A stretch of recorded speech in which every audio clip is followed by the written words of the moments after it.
So I haven't driven this car for about a week and a half, and that is because, well, I broke it. I went drag racing about 2 weeks ago on my local 8th mile just to, get some test and tune. Still got the numbers there. I actually did really well. I ran a 7.6 at a 97 with a 160 foot. So this car was, obviously putting down the power, and everything was going well. And when I got to my third run, I did, I launched it well. I think I ended up with a 1.860 foot. Got into second, everything was going well. And then I tried a no lift shift to third, but I got locked out for some reason. But I just jammed it in there after I got locked out and finished the line. Like it ended up being like a pretty bad run, like 8.3 or something. But anyways, the problem was when I got into third, it was having a hard time getting out of third. So parked it, said goodbye to everyone, and then once I tried to, turn it on again and get it into gear, I was locked out. So as you can see right now, car's off, pushing the clutch. I can go through all 5 gears fairly easily, no problem here and there. But as soon as we turn it on, it turns on, runs fine. Now we engage the clutch all the way in, and we are locked out. Oh, I got reverse now. Oh, doesn't like that though. So first, second, third, fourth, fifth, I am locked out. I cannot get into any of these gears. So what I'm thinking is something disc related broke, which is kind of stupid because I bought this clutch specifically to handle this power and, drag racing. And I'm kind of disappointed in it because I was, I believe, 200 torque under its maximum rating, and it broke with only 380 torque. Given I launched this car maybe 15 times throughout his life, and it only has 7,000 miles on it, 8,000 miles, so kind of upset because I was expecting more from this clutch. But I don't know, let's go take the car apart and assess the damage. So here's how to install a clutch for an Eclipse all-wheel drive. Catch you later. So one of the first steps you want to do is pretty much get everything you can out that's in front of the transmission. So for me, it's going to be the intake, intercooler piping, maybe battery. Yeah, probably going to take out the battery so I can get both transmission mounts. And then you want to take out the lower cross member. So let me go ahead and get started on that, and we'll catch you on the next update. Okay, so I'm pretty sure I'm done with everything up top. This is before, I'm gonna jack up the car and then start working under. As you can see, we have all the intake system, we have the starter off, we have the battery tray off, we have the battery off, and we have all these sensors disconnected. I have the shifter cables loose. I have them off the shifter assembly. I have the 2 bolts that connected to the block off right here. I have the speed sensor disconnected, and I think this is the reverse right here disconnected as well. Now what we got to do left is pretty much take off the axles. First I'm going to drain the transmission oil, because when you pull out the axles, it's going to make a mess. And then we're going to need to take off 1, 2, 3 transmission mounts. God, those cars sound ugly. Anyways, yeah, those transmission mounts are going to come off. We're going to have to take off the slave cylinder as well, and the transmission cross member. So let's go ahead and get the car jacked up and start working on that. So for under the car, we already got the transmission cross member off. We got the slave off. Now what we're gonna have to do is take off the downpipe, take off the transfer case, and we also have that it's like the cross member support that connects it to the subframe. It was a triangle piece that went right there. That's gone too. So after the transfer case is off, the exhaust is off, we can go ahead and pop those axles off, and then pull the transmission off. But first I'm gonna go ahead and drain this transmission, and I'm probably gonna drain the transfer case while I'm at it. Might as well change these fluids. All right, let's go do that.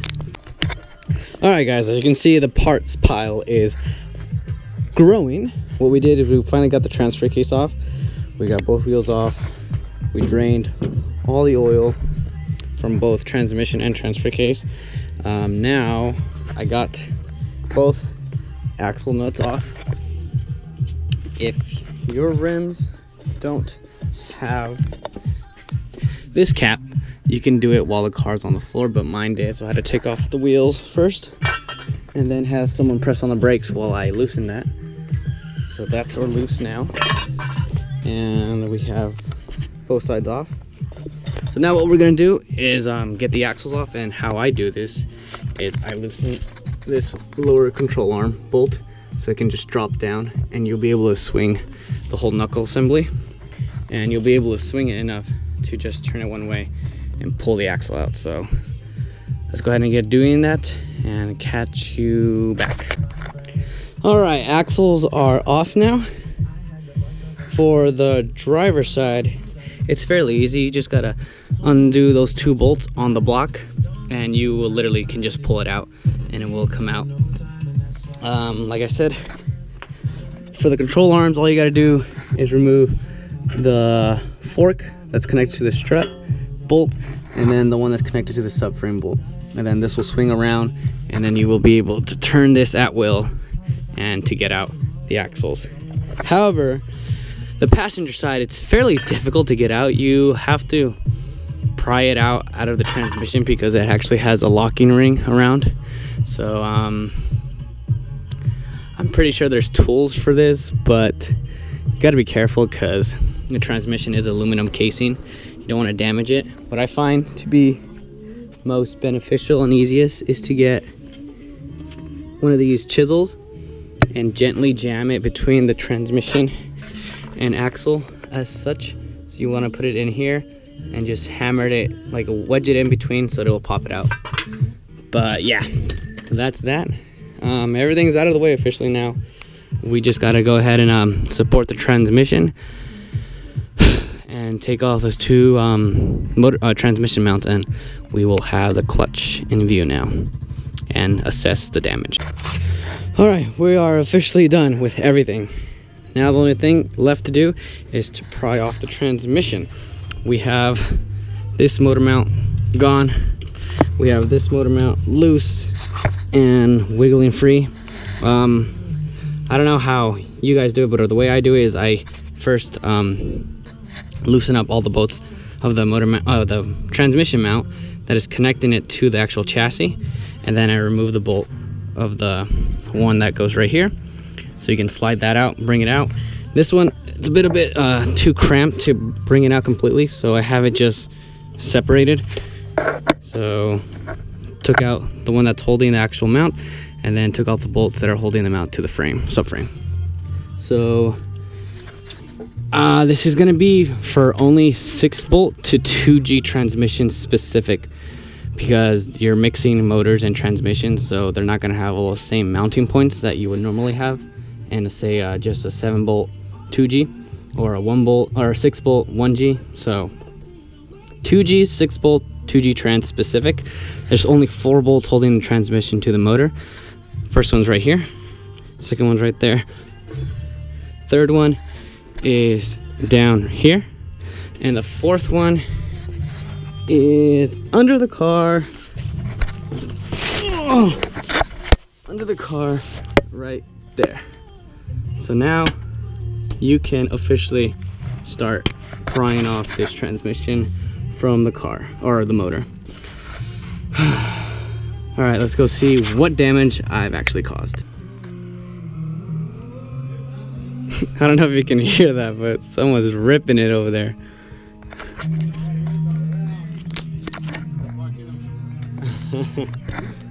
That's funny. Anyways, okay. So, we got the transmission out. By the looks of it, nothing like, you know, catastrophic is presenting itself to me. We got some red paint from taking it off. Nothing crazy. I don't see anything out of the ordinary. Throwout bearing looks okay, I think. Yeah, so transmission is out finally. I don't think I missed anything important. You just gotta fiddle it, pry it out, and it will drop. Now for the clutch. Let's get a better look at it. All my pressure plate fingers are there. There is some discoloration, so I'm assuming that maybe it did get hot. As I can see, all the springs are intact. So I'm gonna go with my conclusion. Oh, and look at my Terpsky, little single Terpsky right there. That's what causes all the butt hurt.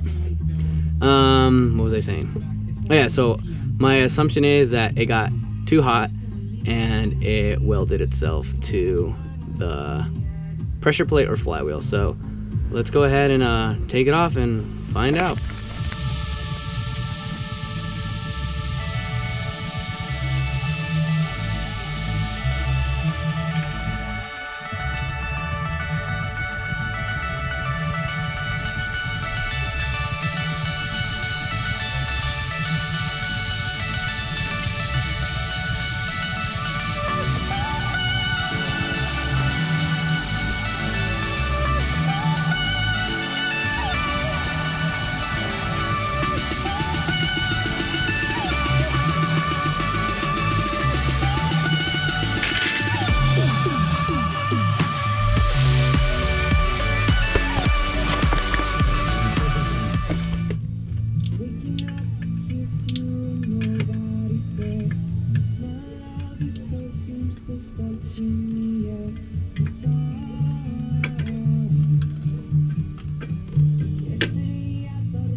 All right, so yeah, this sucker has welded itself to the flywheel. I cannot get this off at all. What a shame. But I don't know, it looked like it was doing well. Guess it just got too hot. All right, let me go get this off and we'll examine it further. How about this music though? All right, so I'm trying to see how I can get this to come off.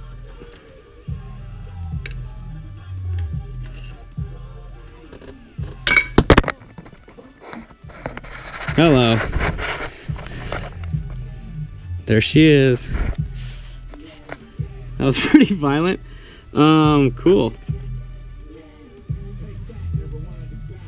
It's weird because the front of the clutch or the disc looked like it didn't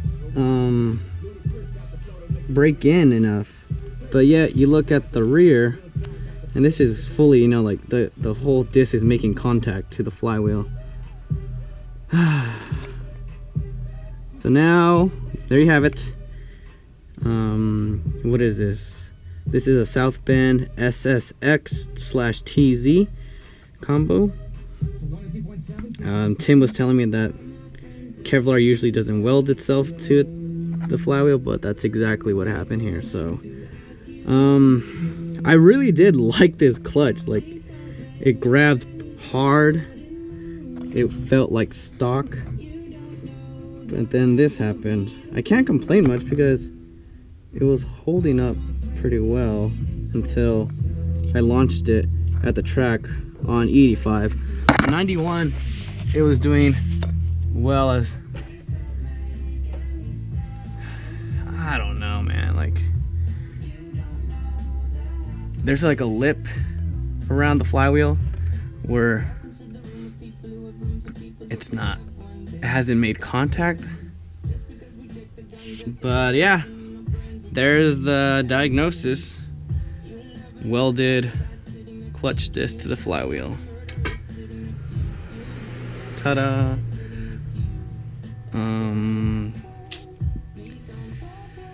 I guess now the only thing left to do is send some photos over to Tim and see if we can get some warranty done with this.